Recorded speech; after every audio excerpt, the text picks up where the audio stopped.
देखो most important question, परीक्षा में आने की पूरी फुल गारंटी, हर साल पूछा जाता है। पेपर में क्वेश्चन डायरेक्ट ये लिखा जाएगा, 1/r बराबर 1/r1 धन 1/r2 धन 1/r3 सिद्ध कीजिए, ऐसा पूछ लेगा।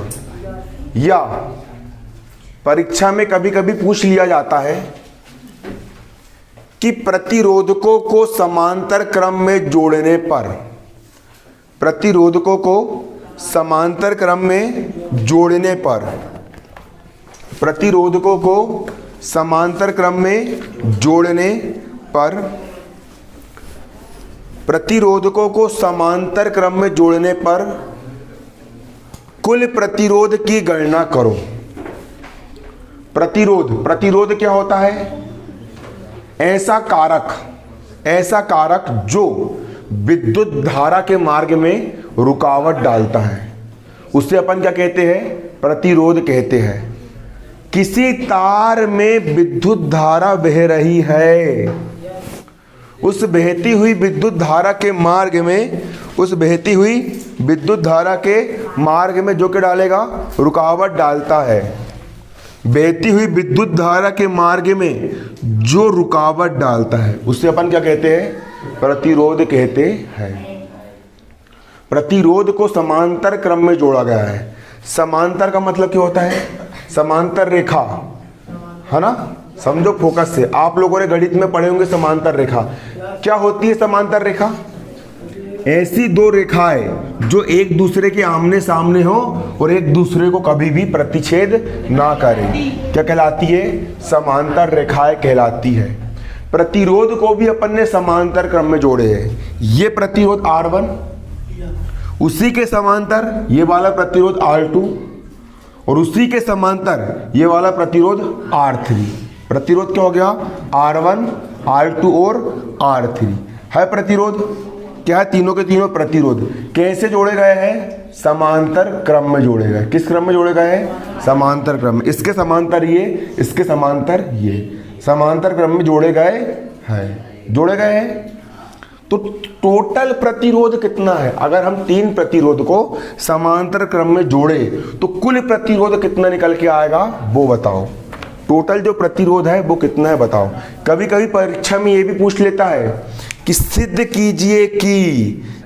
कीजिए कि प्रतिरोधकों को समांतर क्रम में जोड़ने पर, प्रतिरोधकों को समांतर क्रम, इसके सामने ये, इसके सामने ये, प्रतिरोधकों को समांतर क्रम में जोड़ने पर कुल प्रतिरोध का व्युत्क्रम, व्युत्क्रम मतलब एक के बटे में, कुल प्रतिरोध का व्युत्क्रम, व्युत्क्रम मतलब एक के बटे में, कुल प्रतिरोध का व्युत्क्रम, व्युत्क्रम मतलब एक के बटे में, कुल प्रतिरोध का व्युत्क्रम, उन प्रतिरोधों के अलग अलग व्युत्क्रम।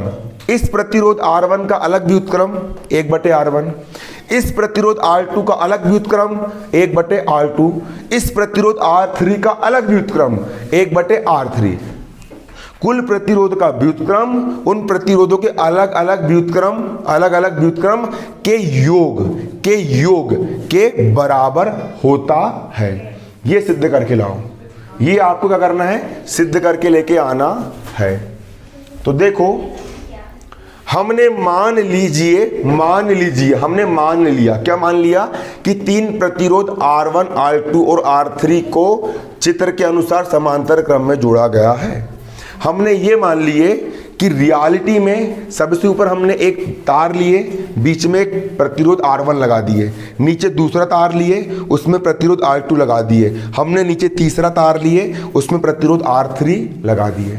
चित्र के अनुसार प्रतिरोध R1, R2 और R3 को कैसा जोड़ा गया है? समांतर क्रम में जोड़ा गया है। ये इसके समांतर ये वाला, इसके समांतर ये वाला, समांतर क्रम में इन प्रतिरोधकों को क्या किया गया है? जोड़ा गया है। तथा टोटल प्रतिरोध, तुल्य प्रतिरोध कितना है? R है। तीनों को जब हम इकट्ठा करेंगे तो तुल्य प्रतिरोध कितना है इसका? R है। इस परिपथ को बैटरी द्वारा भी वोल्ट का विभवांतर दिया गया है। इस टोटल प्रतिरोध को एक बैटरी के द्वारा एक सेल के द्वारा, ये लगा है सेल, कितने वोल्ट का? V वोल्ट का। कितने वोल्ट का? V वोल्ट का विभवांतर दिया गया है। कितने वोल्ट का विभवांतर दिया गया है? V वोल्ट का विभवांतर दिया गया है। चित्र देखते जाओ, लिखते जाओ, रटने की जरूरत नहीं है। V वोल्ट का विभवांतर दिया गया है, जिससे परिपथ में I एम्पियर की विद्युत धारा बह रही है। जैसे ही आपने बैटरी लगाए, कुंजी बटन के को दबाए, तो इस परिपथ में I एम्पियर की विद्युत धारा, बिजली करंट प्रवाहित होने लगा। I एम्पियर की विद्युत धारा बहने लगी। I एम्पियर की विद्युत धारा प्रवाहित होने लगी। चूंकि प्रतिरोधक समांतर क्रम में संयोजित है। चूंकि जो प्रतिरोधक है किस क्रम में? समांतर क्रम में। इसके सामने ये, इसके सामने ये, समांतर क्रम में संयोजित है। क्या हुआ? यहां से विद्युत धारा आई, ये आई विद्युत धारा, और इस बिंदु पर 3 तार थे। एक तार ये, दूसरा तार ये, तीसरा तार ये। आपके यहाँ एक बड़ा वाला नल हो गया, उससे आपने 3 नल को जोड़ दिए, तो पूरा पानी एक ही नल में थोड़ी नहीं जाएगा। कुछ पानी इसमें चला गया, कुछ इसमें चला गया, कुछ इसमें चला गया। I एम्पियर की टोटल विद्युत धारा थी, तो इस ऊपर वाले तार में I एम्पियर में से I1 एम्पियर इस ऊपर वाले में चली गई।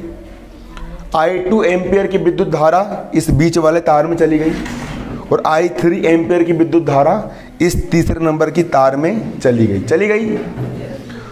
तो समांतर क्रम में क्या है? संयोजित है। फिर ये I1, I2, I3, फिर I, फिर हाँ इस बिंदु पर इकट्ठी हो गई, फिर I बन गई, फिर I एम्पियर की विद्युत धारा ये आई, फिर यहाँ से ये बाहर ये आ गई। आ रहा समझ में? ये I एम्पियर की क्या प्रवाहित हो रही है? विद्युत धारा प्रवाहित हो रही है। चूंकि प्रतिरोधक समांतर क्रम में संयोजित है।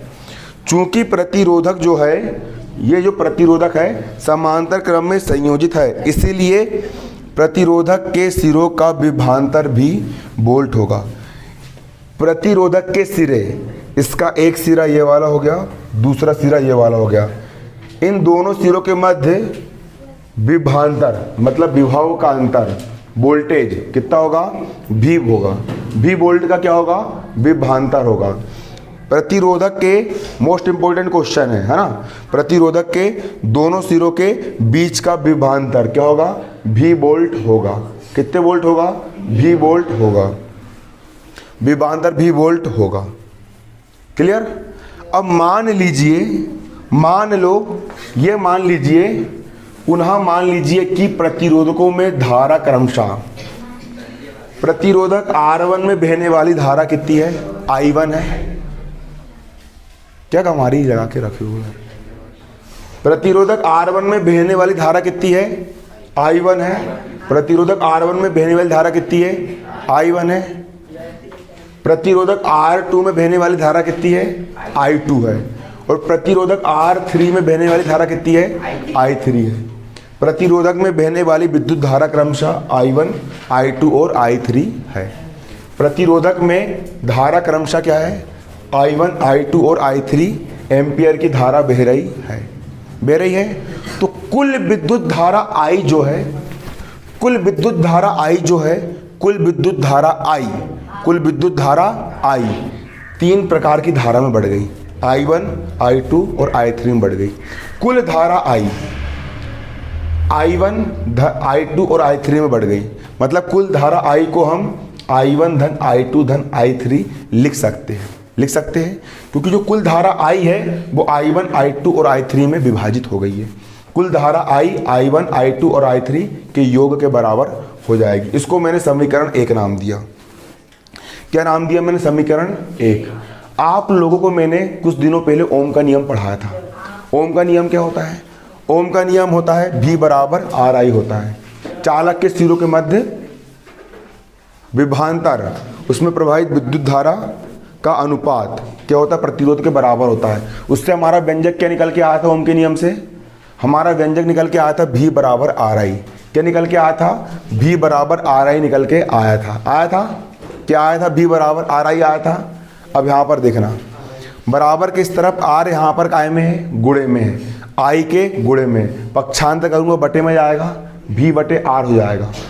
आर गुणे में इस तरफ बटे में जाएगा, भी बटे आर बराबर आई, मतलब आई बराबर भी बटे आर। आई बराबर कितना है, भी बटे आर है। आई बराबर कितना है, भी बटे आर है। आई बराबर कितना है, भी बटे आर है। आई बराबर भी बटे आर है। आई किसके लिए, कुल विद्युत धारा आई के लिए क्या है, भी बटे आर है भी बटे आर। अब I1 के लिए निकालूंगा, किसके निकालूंगा, I1 के लिए। I1 के लिए वोल्टेज तो बीच रहेगा, वोल्टेज कितना रहेगा, वोल्टेज कितना रहेगा, भी, वोल्टेज कितना रहेगा, बीच रहेगा, क्योंकि R1 के लिए भी वोल्टेज बीच है, R2 के लिए भी वोल्टेज भी है, और R3 के लिए भी वोल्टेज कितना है, भी है। तो I1 के लिए वोल्टेज कितना रहेगा, I के स्थान पर हो गया I1, वोल्टेज भी का बीच रहेगा, और प्रतिरोध कितना है, R1 है। I1 धारा के लिए प्रतिरोध कितना है, R1 है। I1 धारा के लिए प्रतिरोध कितना है, R1 है। I1 धारा के लिए प्रतिरोध कितना है, R1 है। इसी प्रकार I2 धारा के लिए निकाल लूंगा, किसके लिए निकाल लूंगा, I2 धारा के लिए।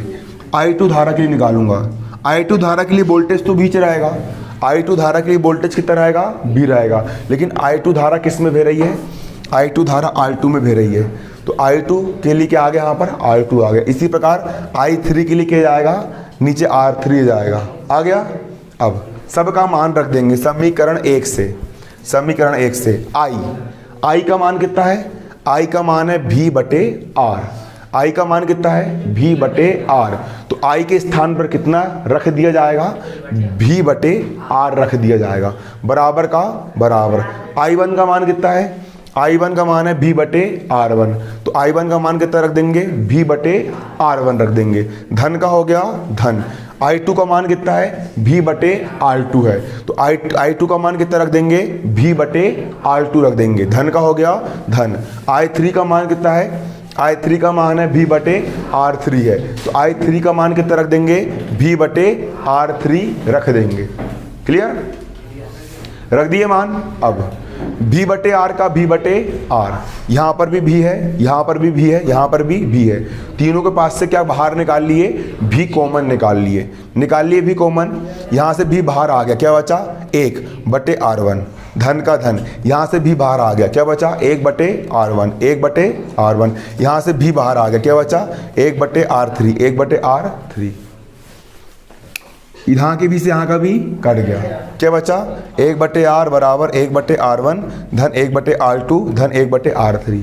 अतः प्रतिरोधकों को समांतर क्रम में जोड़ने पर तुल्य प्रतिरोध का व्युत्क्रम, 1 के बटे में मतलब व्युत्क्रम, तुल्य प्रतिरोध का व्युत्क्रम, उनके अलग अलग प्रतिरोध के व्युत्क्रमों मतलब 1 के बटे के योग के बराबर होता है।